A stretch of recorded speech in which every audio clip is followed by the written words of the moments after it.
Sorry भैया। अरे क्या सॉरी, दिखता नहीं है। एक पानी का बोतल आपो ने। 20 रुपया। हाँ आपको 1 मिनट।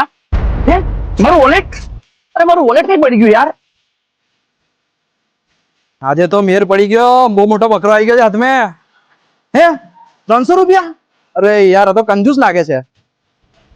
આ ચિઠ્ઠી સાની છે? માં 300 રૂપિયા જોઈને તને ખરાબ લાગશે, પણ શું કરું, હું પણ બહુ પ્રોબ્લેમમાં ચાલું છું અને ઉપરથી મારી જોબ પણ જતી રહી છે.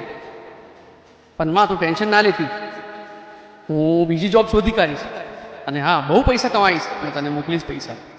અને હા ટાઈમ પર ગોળી લેતી રહેજે અને ચૂટકીનું ધ્યાન રાખજે. તારો વાલો મોટો દીકરો. દિવસો ખરાબ ચાલે છે અને મમ્મી મારા વેટમાં બેઠી હશે કે મારો છોકરો મને કંઈક મોકલશે, પણ શું કરું? 300 રૂપિયા હતા એ પણ પોકેટમાં, એ પણ ચોરી થઈ ગયા. એક તો જોબ જતી રહી, હવે જોબ પણ નથી, કઈ જવાનું હવે યાર. જિંદગી યાર જ્યારે એક્ઝામ લીધી હોય છે ને, બધેથી એક્ઝામ ચાલતી હોય છે. અરે પેલો ભાઈ ચોર, ઓ ભાઈ મેં તમને કંઈક જોયા છે ભાઈ?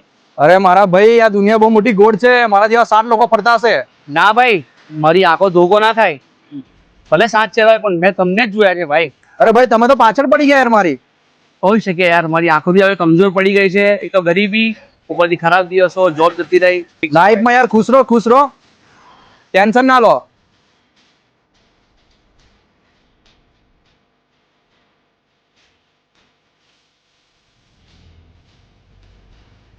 મારા ભાઈ 300 તારા અને 700 મારા.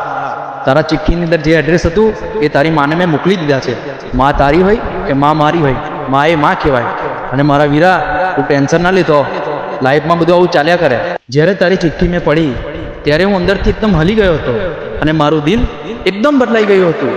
ભલે હું એક ચોર છું, પણ મારા અંદર બી એક ઇન્સાનિયત છે.